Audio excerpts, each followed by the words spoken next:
Tu olha para a tua fotografia e tu enxerga ela como mais ou menos, tu não tem certeza se ela tá boa ou não. Nesse vídeo eu vou te dar algumas noções, algumas dicas de como ver se a tua fotografia ela tá ruim de verdade ou não. Então, bora lá!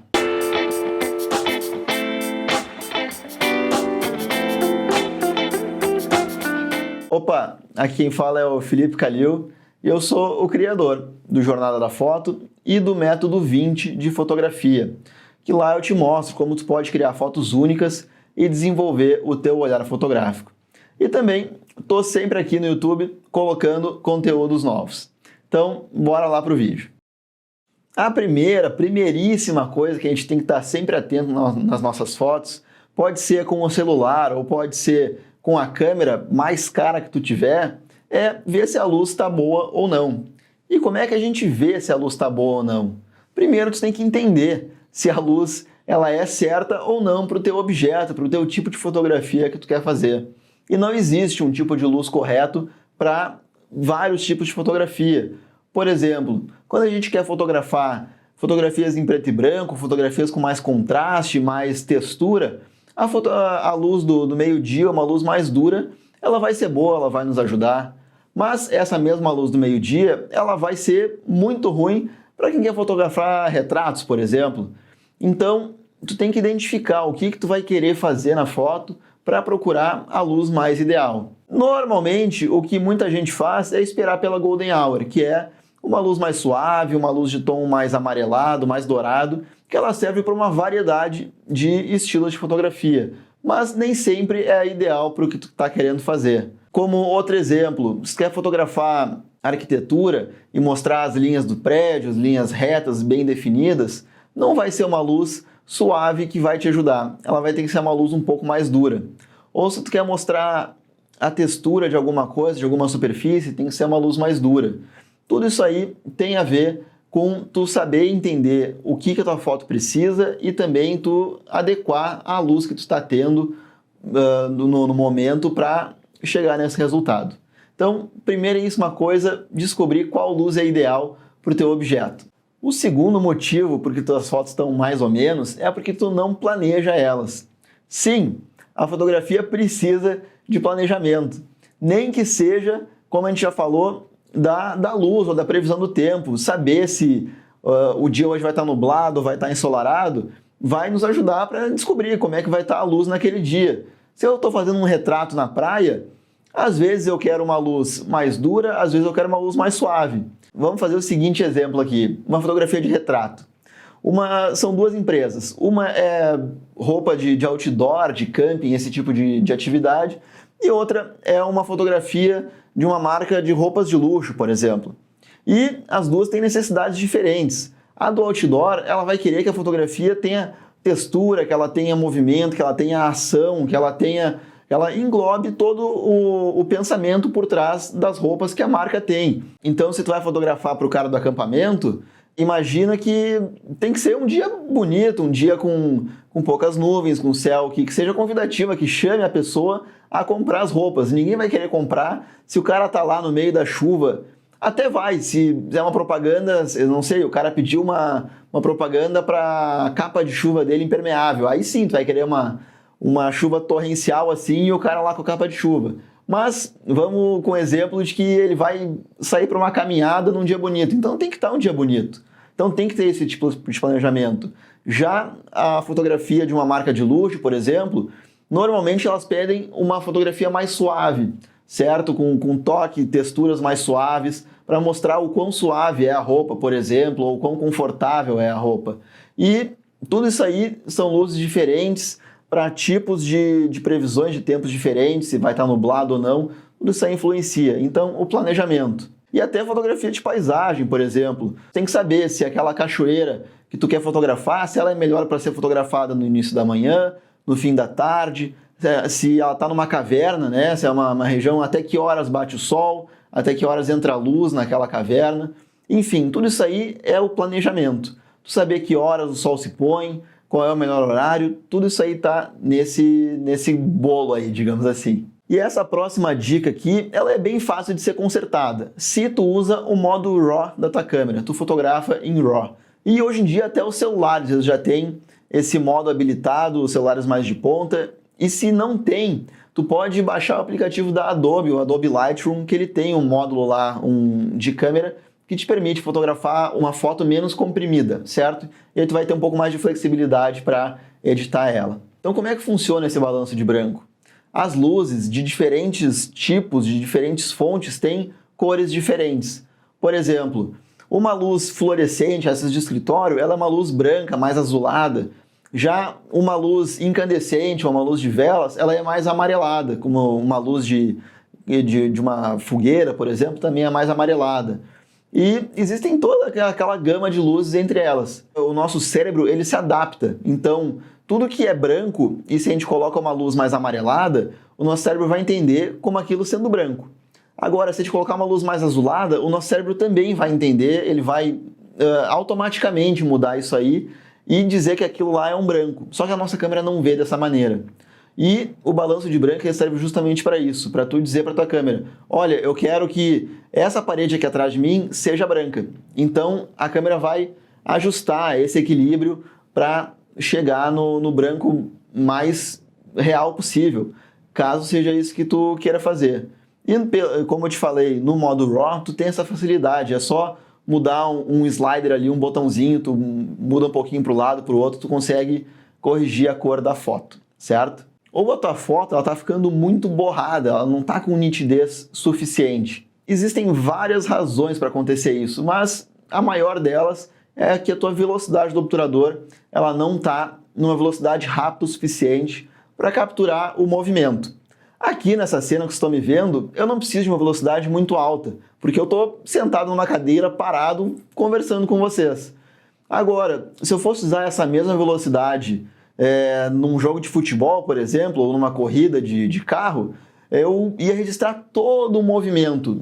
Eu não ia conseguir congelar o movimento no tempo.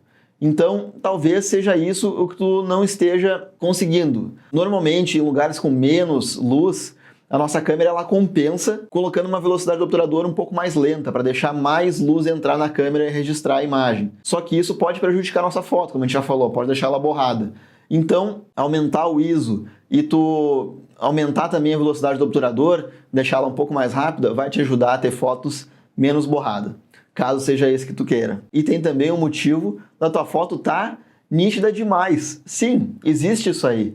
Imagina um carro, como aquele exemplo que a gente acabou de dar, o carro de corrida. Se tu fotografa ele e congela ele no tempo, vai parecer que ele está estacionado no meio da pista, por exemplo. E a gente não quer isso, a gente quer mostrar que estava sendo movimentado, que aquele carro estava correndo. E como é que a gente faz isso? Da mesma maneira que tu congela o movimento aumentando a velocidade do obturador, tu vai mostrar mais borrão, diminuindo a velocidade do obturador.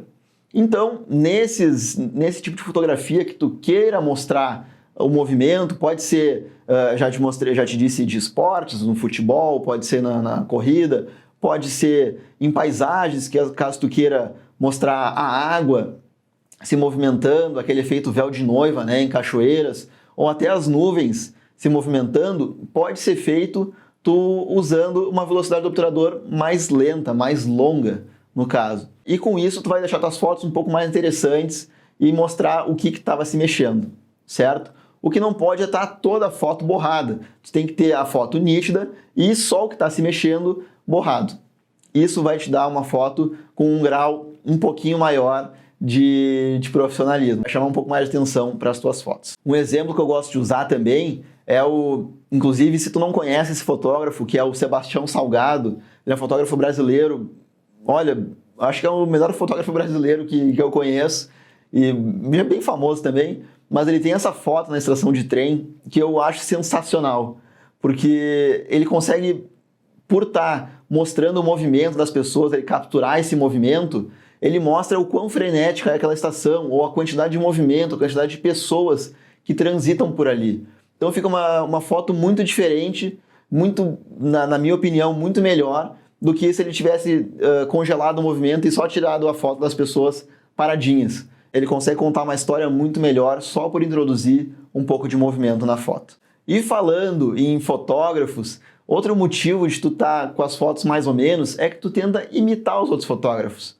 E eu acho ok a gente tentar imitar os fotógrafos que gosta no começo. Mas depois que tu já está um pouco proficiente, tu já está entendendo como é que funciona a fotografia, eu acho que vale a pena a gente começar a fotografar com as próprias pernas. A pegar a influência desses artistas, mas não tentar copiar. Fazer algo único, algo teu. Colocar a tua perspectiva no assunto, com as técnicas que eles usam, com o tipo de edição. Enfim, é pegar todo mundo que tu gosta e se inspirar, mas não copiar, certo? E talvez seja por isso que a tua foto não esteja ficando legal. Tu está tentando copiar ao invés de fazer algo único, algo só teu. Outro motivo também da tua foto não ficar chamativa, não ficar legal, é que tu possivelmente está escolhendo a profundidade de campo errada. Para quem não sabe, a profundidade de campo é o quanto de borrado tem na tua cena. Que nem esses quadros aqui atrás de mim, eles estão um pouco borrados. Por quê? Porque é intencional. Eu quero que tu preste atenção em mim, não nos quadros. Apesar deles estarem ali para complementar, o mais importante da foto sou eu, ou no caso do vídeo, né? Então, tu saber lidar com a abertura de diafragma e usar a quantidade de borrão de fundo certo vai elevar muito o nível da tua fotografia. Mas a gente nem sempre quer um fundo borrado. Eu vou te dar um exemplo que muita gente usa aqui. Fotografia de retrato, tu usa a abertura o máximo que dá para ter o máximo de fundo borrado e fotografia de paisagem, tu usa o máximo de profundidade de campo para ter o máximo de coisas em foco. Só que não é bem assim. Existe um meio termo aí, por exemplo, nos retratos. Vamos começar pelos retratos, que são os dois maiores exemplos. Tem situações que sim, tu quer esconder o fundo da foto, tu quer borrar o fundo para focar só na pessoa. Mas às vezes, e se o fundo estiver bonito e tu quer mostrar o fundo? Tu vai precisar sim de uma abertura de diafragma um pouco mais fechada, certo? Que é o que te dá a profundidade de campo maior, para mostrar um pouco mais do fundo, para mostrar um pouco mais da cena ao redor, para contar melhor a história desse retrato. E na fotografia de paisagem, a mesma coisa. Às vezes a gente quer sim ter aquele foco perfeito, né? Aquela nitidez perfeita desde o começo até o final da nossa foto. Mas tem situações que tu não quer fazer isso. Por exemplo, tu vai fotografar só uma flor ou só um galho de uma árvore ou qualquer coisa que seja, um arbusto, enfim, uma pedra. Às vezes a gente quer usar uma profundidade de campo mais rasa, que vai nos dar um borrão de fundo, para só isolar aquele objeto. E isso é muito usado em fotografias de floresta, por exemplo, que tem um fundo mais caótico, mais organizado. Muitos fotógrafos de paisagem que tu imagina que eles usariam a profundidade de campo maior, eles usam uma profundidade de campo mais curtinha, né? Que vai te dar o fundo mais borrado para justamente focar naquele tronco de árvore ou focar naquela árvore inteira e deixar o resto da cena mais fora de foco. Isso aí causa uma grande diferença nas fotos, então tu tem que entender o que tu precisa, o que tu quer fazer para usar a abertura de diafragma correta. E às vezes tu fotografa na hora errada. Como eu te falei lá da luz, cada hora do dia vai produzir um tipo de luz diferente. Só que depende muito do tipo de fotografia que tu quer fazer. Que nem te deu aqueles exemplos da fotografia de outdoor, da fotografia da marca de luxo. Diferentes objetos, eles ficam diferentes sobre a luz ao longo do dia. Um exercício que tu pode fazer é pega qualquer objeto que tu tenha e põe na tua janela, certo? E aí tu fotografa ele logo cedo de manhã, com o sol batendo. Aí tu fotografa ele no meio da manhã. Aí fotografa meio-dia. Na janela eu acho que é um exemplo ruim. Vamos tentar usar, tenta botar na rua mesmo, onde ou a luz do dia tu tenha, ele tem exposição a todas as variações. Então tu fotografa logo de manhã, no meio da manhã, meio-dia, no meio da tarde, fim de tarde e de noite. Tu vai ver que esse objeto ele tem diferentes características ao longo dessas horas, desses momentos que tu fotografa. E aí vai de ti entender e ter a tua visão fotográfica para fazer o uso da melhor luz possível, da melhor hora do dia. Por exemplo, eu gosto de fotografias de cidades. Então, como eu te falei, tu pode fotografar ao meio-dia para delinear bem aquele prédio que tu está querendo fotografar. Ou tu pode fotografar mais ao fim de tarde, por exemplo, que tu tenha já um pouco de luz mais escura, certo? E aí tu já tem aqueles prédios acendendo as luzes também. Vai do teu estilo, do teu tipo de fotografia. Eu gosto das duas e depende do que eu quero fazer.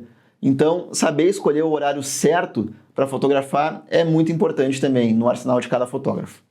E às vezes tu tem muita distração na tua composição. E o que eu quero dizer com distração? Às vezes pode ser galhos de árvore entrando no teu quadro, pode ser qualquer coisa que não esteja te ajudando a contar a história. Tem uma máxima na fotografia que é: se aquela coisa não está te ajudando, ela está certamente te atrapalhando. Então, se tem alguma pedra, alguma sujeira, alguma coisa que não está te ajudando na fotografia, trata de tirar ela. Às vezes a gente consegue, às vezes não. Então, caso tu não consiga tirar fisicamente, é uma pedra gigantesca, tenta procurar algum lugar que tu consiga uma cena um pouco mais limpa, ou um plano de fundo mais limpo também. Tudo isso aí vai influenciar na tua foto e vai te ajudar a ser uma foto que a pessoa bate o olho e entende logo de cara. Quanto menos caótica for a tua foto, mais fácil é de entender e mais rápido a pessoa vai entender. Outro problema de quem está fazendo foto ruim, possivelmente, é que a composição esteja ruim. Tu não está fazendo o objeto se destacar na cena. Tu não sabe usar as técnicas de composição, tu não sabe usar as linhas guia, tu não sabe usar a regra dos terços, tu não sabe usar a proporção áurea e todas as outras, o balanço, tu não sabe usar a simetria, nada disso, tu não sabe quando usar cada uma dessas coisas para chamar mais a atenção do teu objeto. Então, entender quando usar cada uma das coisas é muito importante para tu chamar muita atenção e a pessoa, de novo, bater o olho e entender a tua foto logo de cara e olhar para o teu objeto que tu quer mostrar na foto. E possivelmente tu tá editando ou demais ou de menos a tua foto. Se tu edita demais, isso acontece muito quando a gente está começando a fotografia. A gente pega aqueles controles do Lightroom e coloca tudo no máximo, certo? Contraste, quero muito contraste, aí põe no máximo, saturação, põe saturação no máximo. Aí o visual da foto não fica muito legal. E tem o lado contrário também, de tu editar de menos. Às vezes parece que a foto não está bem pronta ainda, quando a gente edita de menos. Então tem aquele meio termo ali que a gente vai ter que chegar, e isso depende muito para cada tipo de fotografia, para cada estilo de fotografia. Tem estilos que editam quase nada a foto e ainda assim dão aquele ar de completo, a foto tá lá no estado final dela.